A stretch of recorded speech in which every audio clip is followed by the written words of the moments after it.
will be Saudi Arabia.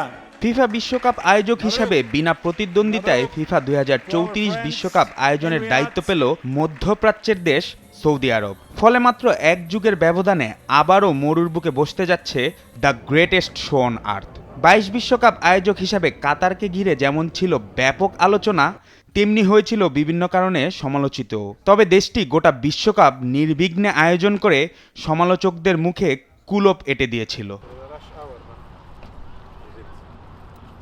এবার Saudi আরবে বসতে যাওয়া এই আসরকে নিয়েও শুরু হয়েছে সমালোচনা। বিশেষ করে বিশ্বকাপ চলাকালীন সময়ে দেশটিতে LGBTQ+ সম্প্রদায়ের নিরাপত্তা ও অধিকার নিয়ে প্রশ্ন তুলছে মানবাধিকার সংগঠনগুলো। সৌদি আরব LGBTQ+ সম্প্রদায়ের নিরাপত্তার আশ্বাস দিলেও ফিফাকে ঘিরে চলছে তুমুল বিতর্ক।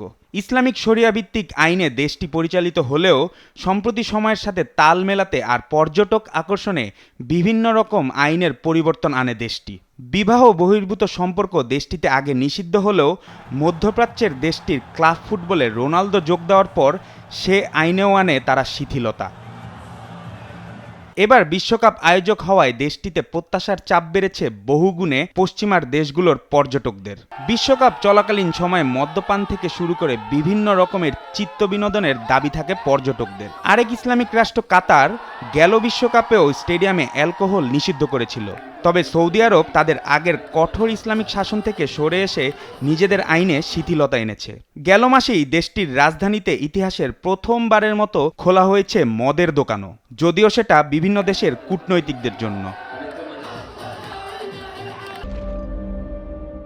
এবার নিজেদের অন্য রূপ দেখালো সৌদি আরব। বিশ্বকাপ চলাকালীন সময়ে সমকামী বা LGBTQ+ সমর্থকদের নিরাপত্তা এবং স্বাগত জানানোর প্রতিশ্রুতি দিয়েছে খোদ এই ইসলামিক রাষ্ট্রটি।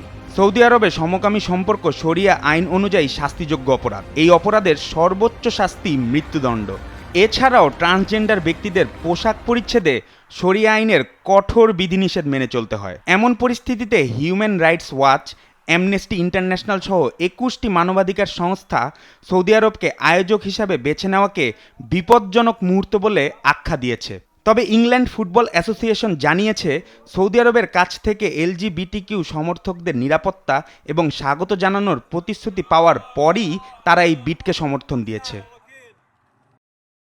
ফুটবল একটি বৈশ্বিক খেলা ও এটি সবার জন্য।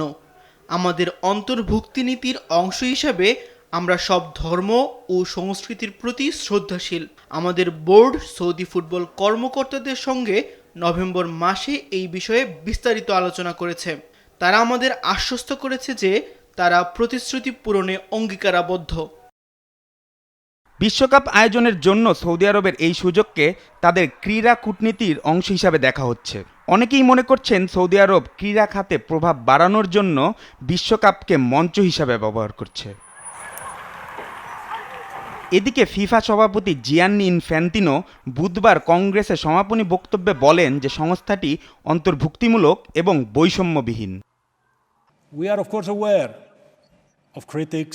আমরা অবশ্যই সমালোচনার বিষয়ে সচেতন এবং আমাদের হোস্টদের উপর পুরোপুরি আস্থা রাখি, যা তারা সমস্ত দিক থেকে পূরণ করবে এবং প্রত্যাশা অনুযায়ী বিশ্বকাপটা আয়োজন করবে।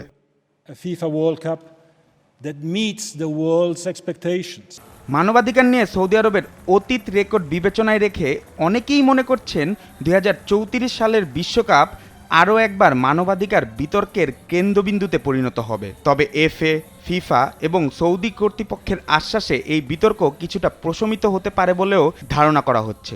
সৌদি আরব কিভাবে তাদের প্রতিশ্রুতি রক্ষা করে সেটি এখন দেখার বিষয়। জুবায়ের নূর, স্পোর্টস ডেস্ক, দেশ টিভি।